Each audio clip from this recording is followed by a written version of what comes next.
कुछ लोग पूरी जिंदगी लगे रहते हैं कमाने के लिए। धन पैसा वही सर्वोपरि होता है उनकी जिंदगी में। उन्हें लगता है कि बहुत ज्यादा धन कमाने के बाद वो आराम से सुखी होकर अपना जीवन जिएंगे, लेकिन वही धन वही संपदा उसके बच्चों की लड़ाई का कारण बन जाती है। और वहीं दूसरी तरफ कुछ लोग अपना सब कुछ छोड़कर, अपना घर परिवार, अपनी धन संपदा सब कुछ पीछे छोड़कर संन्यास ले लेते हैं। उन्हें लगता है कि संसार को त्याग कर वो असल मुक्ति का रास्ता अपना सकते हैं, जीवन का असली सुख अनुभव कर सकते हैं। दोनों ही आदमी अपने अपने स्तर पर सुखी होने के लिए नाना प्रकार के प्रयास करते रहते हैं। एक धन संपदा इकट्ठी करता रहता है और दूसरा धन संपदा त्यागता रहता है। लेकिन सवाल ये है कि असली सुखी आदमी कौन है? वो जिसने धन संपदा इकट्ठी की या फिर वो जिसने धन संपदा त्याग दी?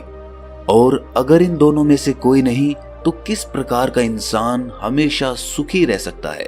आज की जो बोध कहानी मैं आपको सुनाने वाला हूं, उसमें आपको ऐसे तरीके पता चलेंगे जो एक आदमी को असली सुख का अनुभव करा सकते हैं।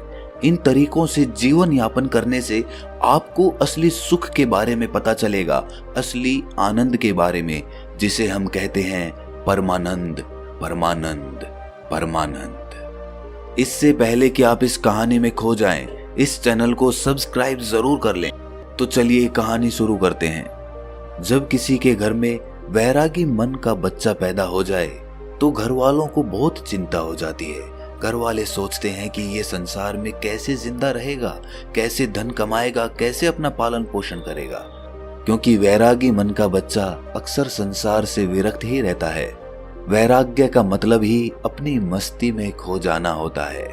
उसका इस संसार से कुछ लेना देना नहीं रह जाता। ऐसा ही बच्चा रामचंद्र का था। रामचंद्र एक गांव में रहा करते थे। रामचंद्र का गांव वेणुवन के पास था। उन्होंने अपने जीवन में बहुत धन संपदा कमाई। वो वहां के प्रतिष्ठित सेठ हुआ करते थे। लेकिन जब उनका पुत्र हुआ तो ज्योतिषियों ने बताया कि ये बच्चा आगे चलकर वैरागी हो जाएगा। वो ये सब धन संपदा त्याग देगा और ये धन संपदा यूं ही दान में चली जाएगी। ये सुनकर रामचंद्र बहुत चिंतित हो गया। जो धन संपदा उसने इतनी मेहनत से इकट्ठी की थी वो यूं ही दान में चली जाएगी, उसका बेटा वैरागी हो जाएगा। आखिर ये धन संपदा मैंने किसके लिए इकट्ठी की है? इसका भोग कौन करेगा? लेकिन जैसे तैसे रामचंद्र ने ज्योतिषियों से कुछ तरीके पूछ लिए कि वो अपने बच्चे को कैसे वैरागी बनने से रोक सकता है। ज्योतिषियों ने भी उन्हें कुछ तरीके बताए जिसके द्वारा वो श्याम को, यानी उनका बेटा, उसको वैरागी बनने से रोक सके। धीरे धीरे समय बीतता रहा और दुनिया अपने चलन से चलती रही। श्याम धीरे धीरे बड़ा होने लगा और उसके पिताजी यानी कि रामचंद्र फिर से धन संपदा और ज्यादा बनाने में जुट गए। श्याम के पिता ने श्याम के लिए किसी भी चीज की कोई कमी नहीं छोड़ी थी। हर इच्छा उसकी पूरी होती थी। वो उसको सुखी रखना चाहते थे। वो चाहते थे कि मेरे बेटे को दुख का अनुभव ही ना हो, तो फिर वो वैरागी क्यों बनेगा?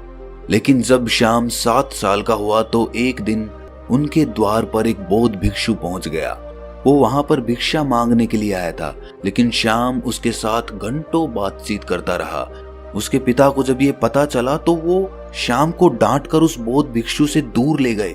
वो सोच रहे थे कि इन भिक्षुओं के पास बैठकर कहीं मेरे बेटे का मन वैरागी ना हो जाए। इसीलिए उन्होंने बौद्ध भिक्षु को डांट कर वहां से भगा दिया और अपने बेटे को समझाते हुए कहा कि बेटा, मैंने तुम्हारे लिए किसी चीज की कोई कमी नहीं छोड़ रखी है। तुम इन भिक्षुओं के पास क्यों बैठते हो? क्या मजा आता है तुम्हें इनके पास? मैंने तुम्हारे खेलने के लिए नाना प्रकार के खिलौने ला रखे हैं, इतनी दासियां तुम्हारी सेवा के लिए लगा रखी हैं, लेकिन फिर भी तुम ये सारी भोग की चीजें छोड़कर इन भिक्षुओं के पीछे क्यों भागते हो? ये सुनकर श्याम ने कहा कि पिताजी, मैं इन चीजों से उकता गया हूँ। ये सब चीजें मैंने इतनी ज्यादा भोग ली हैं कि मेरा मन अब इनसे ऊब चुका है। मुझे कुछ और चीजें चाहिए, कुछ और आनंद चाहिए, कुछ अलग प्रकार का सुख चाहिए। अब श्याम तो बच्चा था। उसके पिताजी उसको इस बात का क्या जवाब देते? उनके पास इस बात का कोई जवाब नहीं बना। आखिरकार उन्होंने निश्चय किया कि वो उसके मनोरंजन के लिए और भी नई नई चीजें लेकर आएगा ताकि उसका मन वैराग्य की तरफ भटक ना सके। लेकिन जैसे जैसे श्याम बड़ा हो रहा था वो समझदार भी हो रहा था और अब उसे समझ में आ चुका था कि धन संपदा इकट्ठी करने से कोई सुख प्राप्त नहीं होता है, वो बस सुख की भ्रांति देता है। इसीलिए वो ज्यादातर अपना समय संतों और भिक्षुओं के साथ बिताने लगा। एक दिन जब उसके पिता ने उसे संतों के पास बैठे देखा तो उसका खून खौल गया। उसने सोचा कि मैंने जिंदगी भर जिस बच्चे के लिए कमाया वो भिक्षु बनने जा रहा है। मैंने उसको इतना समझाया, सारी सुख सुविधाएं उसके लिए हाजिर करवाई और फिर भी ये मुझे छोड़कर, मेरी संपत्ति को छोड़कर वैरागी बनना चाहता है। ऐसा वैराग्य में है क्या? उसका मन इस बात से बहुत ज्यादा दुखी हो गया था। इसीलिए उसने गुस्से में अपने बेटे का हाथ पकड़ा और सीधा उसे अपने घर पर ले गया। घर ले जाकर उसने अपने बेटे के चेहरे पर तमाच से एक थप्पड़ मारा। गाल पर थप्पड़ पड़ते ही कोमल स्वभाव श्याम के आंसू टप टप करके नीचे रामचंद्र के पैरों पर गिरने लगे। इसके बाद रामचंद्र को एहसास हुआ कि उसने बेवजह ही, बिना कोई बात ही अपने बेटे को यूं ही थप्पड़ मार दिया। उसने अपने बेटे को समझाते हुए कहा, मैं तुम्हारे आगे हाथ जोड़ता हूं। मैंने ये धन संपदा इसीलिए इकट्ठी नहीं की कि ये दान में चली जाए। मैं चाहता हूं कि तुम इसका सुख भोग करो। तुम मेरी संपत्ति को भोगो। तुम्हारे अलावा मेरा है ही कौन? इस संपत्ति का मालिक कौन बनेगा? और यही असली सुख है। पूरी दुनिया धन के पीछे भाग रही है और तुम्हें ये धन विरासत में मिल रहा है। इसका भोग करो। तुम क्यों वैराग्य की तरफ जा रहे हो? ऐसा क्या है भिक्षुओं में, ऐसा क्या है इन संतों में जो इस खजाने में नहीं है, जो इन दासियों में नहीं है, जो इन नाना प्रकार की भोग की वस्तुओं में नहीं है? ऐसा क्या है संतों में? ये सुनकर श्याम ने अपने पिता से कहा कि पिताजी, मैं आपकी हर एक बात मानूंगा, बस आप एक बार आज शाम को मेरे साथ चलो। आज एक बहुत ही अच्छे संत का एक वक्तव्य होने वाला है। वो सत्संग करने वाले हैं, उपदेश होने वाला है ज्ञान का। आप एक बार वो ज्ञान का उपदेश सुन लीजिए। उसके बाद आप जो भी कहेंगे मैं आपकी हर आज्ञा का पालन करूंगा, पर आज शाम सिर्फ मेरे कहने से आप ये उपदेश सुन लीजिए। ये सुनकर रामचंद्र जोर जोर से हंसने लगा। उसने कहा कि ये कौन सी बड़ी बात है, मैं सुन लेता हूं प्रवचन, बताओ किस संत का सुनना है। लेकिन उसके बाद अपना वादा याद रखना। देखो श्याम, सिर्फ तुम्हारे कहने भर से मैं उस संत का प्रवचन सुनूंगा, अन्यथा मुझे इन संतों के प्रवचन में कोई भी मजा नहीं आता है। ये सुनकर श्याम ने हाँ में सर हिला दिया। शाम को दोनों बाप बेटे उस प्रवचन स्थल पर पहुंच गए जहां पर वो संत आज उपदेश देने वाले थे। थोड़ी देर बाद जब वो संत वहां पर पहुंचे तो सभी लोगों ने उठकर उनका अभिनंदन किया। उसके बाद संत ने कहना शुरू किया कि संतोष के फल बहुत मीठे होते हैं। जो आदमी संतोष का फल चख लेता है उसके मन में अपार शांति का उदय होता है। इंसान को जो कुछ मिला है उसी में उसे संतोष करने का अभ्यास करना चाहिए। कोई आदमी गरीब है तो कोई आदमी अमीर है, लेकिन दोनों में ही ज्यादा धन पाने की इच्छा है, ज्यादा धन पाने की लालसा है, तो दोनों में अंतर क्या हुआ। लेकिन जो इंसान जितना है उसी में संतोष करना सीख लेता है तो उस इंसान ने परमात्मा की तरफ अपना पहला कदम बढ़ा दिया। तो वहीं पर सभा में एक विकलांग आदमी बैठा हुआ था। ये सुनकर उसका मन उद्विग्न हो गया। उसने तत्क्षण उस संत से पूछा कि हे महात्मन, आप कहते हैं कि संतोष रखिए, मैं किस प्रकार संतोष रखूं? मुझे भगवान ने क्या दिया? मुझे तो हाथ पैर भी सही सलामत नहीं दिए ताकि मैं अपना पेट भर सकूं। अब आप ही बताइए कि मैं संतोष किस प्रकार रखूं? कैसे मैं अपने मन को समझाऊं? ये सुनकर उस संत ने मुस्कुराते हुए कहा कि बनते, असंतोष रखने से क्या तुम अपने हाथ पैर वापस पा सकते हो? ठीक है, मैं कहता हूं कि तुम संतोष मत रखो, तो उससे क्या फर्क होगा, क्या भेद पड़ेगा? अरे तुम्हारे हाथ पैर तो फिर भी नहीं आएंगे, लेकिन असंतोष की वजह से तुम अपने मन को, अपने चित्त को दुखी जरूर कर लोगे। इसीलिए तुम्हारे पास कोई भी विकल्प नहीं है संतोष के अलावा। तुम्हें चाहे मजबूरीवश या अपने मन के अनुसार ही संतोष पैदा करना होगा। उसी संतोष को पैदा करने के बाद तुम अपने मन की शांति प्राप्त कर सकते हो। याद रखना, जीवन का परम लक्ष्य एकमात्र होता है और वो होता है अपने मन की एकांतता। चाहे हम माया के सागर में पड़कर ये भूल जाएं कि जीवन का परम लक्ष्य क्या होता है, हम ये भूल जाते हैं। हम नए नए लक्ष्य बना लेते हैं। जीवन में ये प्राप्त करना है, वो प्राप्त करना है, जीवन में अमीर बनना है, प्रतिष्ठित बनना है, और यही लक्ष्य हम सर्वोच्च लक्ष्य बना लेते हैं। लेकिन ये सब माया का ही एक सागर है। लेकिन जिस दिन तुम माया के सागर को पार करके दूसरे किनारे पर पहुंचोगे, उस दिन तुम्हें एहसास होगा कि जीवन का परम लक्ष्य एक ही होना चाहिए, और वो है मन की शांति, मन की एकाग्रता, मन की एकांतता।